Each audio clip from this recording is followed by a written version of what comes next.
দুদিন ধরে হয়ে চলেছে বৃষ্টি, আর বৃষ্টির মধ্যে একটু ভালো মন্দ তো খেতে ইচ্ছে করে, তার জন্য বড়মশাই নিয়ে চলে এসেছে দেশি মুরগি। সে খাবে গরম গরম ভাতের সঙ্গে দেশি মুরগির ঝোল, তো সেই অনুযায়ী সেই ব্যবস্থা শুরু করে দিয়েছি। এইদিকে কড়াইয়ে আমি তেল বসিয়ে দিয়েছি, আর এই আলু কেটে নিয়েছি, আলুগুলোকে ভালোভাবে ভেজে নিব। আর পেঁয়াজ কুচিয়ে নিয়েছি, আর গোটা রসুন একটু থেঁতো করে নিয়েছি। এই যে আলুগুলোকে ভাজা হয়ে গেছে উঠিয়ে নিলাম, আর গোটা রসুনকে একটু থেঁতো করিয়ে দিয়ে দিলাম। দিয়ে আমি একটা শুকনো লঙ্কা দিয়ে দেবো। শুকনো লঙ্কাটা চাইলে তোমরা ভেঙেও দিতে পারো, আমি গোটাটাই দিলাম, কারণ ঝাল করবো না, আমার ছোটো ছেলে আছে, সেকে ঝাল খেতে পারে না। আর এখানে দিয়ে দিচ্ছি টমেটো কুচি। সেই টমেটো কুচিটা দিয়ে ভালোভাবে একটু আমি ভাজা করে নেব। আর একটু দিয়ে দিচ্ছি লবণ, পিঙ্ক সল্ট দিচ্ছি এখানে, তোমরা এমনি লবণও দিতে পারো। আর এখানে দিয়ে দিচ্ছি একটু পেঁয়াজ, কারণ বেশি মশলা দেশি মুরগিতে লাগে না, তার জন্য অল্প পেঁয়াজই দিয়েছি। ভালোভাবে পেঁয়াজটা ভাজা হয়ে গেলে আমি একটু দিয়ে দিচ্ছি একটু টেস্টের জন্য সামান্য চিনি। আর এখানে আমি আদা আর জিরে পেস্ট করে রেখেছিলাম, সেটাকে দিয়ে দিলাম, ভালোভাবে কষিয়ে নেব। কষিয়ে নিয়ে এখানে দিয়ে দিচ্ছি একটু চিকেন মশলা, আর দিয়ে দিব একটু কাশ্মীরি লাল লঙ্কার, কালারটা খুব সুন্দর হবে, তার জন্যে বেশি ঝাল হবে না, এটা দেখতে খুব সুন্দর হবে। চিকেনটা ধুয়ে রেখেছিলাম, দিয়ে দিলাম চিকেনটা। তো চিকেনটাকে ভালোভাবে কষিয়ে নেব আমি এখন।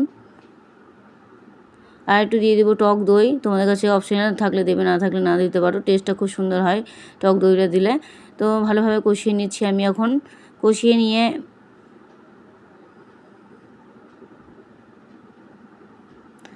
একটু গরম জল অ্যাড করছি, গরম জল অ্যাড করে আমি আবার কষিয়ে নেব ভালোভাবে। তো মাংসটা দেশি মুরগিটা একটু সেদ্ধ হয় বেশি, তো তার জন্য একটু গরম জল দিয়ে আর একটু আমি লবণ দিয়ে দিলাম, তখন লবণটা একটু কম হয়েছিল। আর এটা ভালোভাবে একটু সেদ্ধ হয়ে গেলে, কষানো হয়ে গেলে আবার আমি জল দিয়ে ঢাকা দিয়ে দেবো।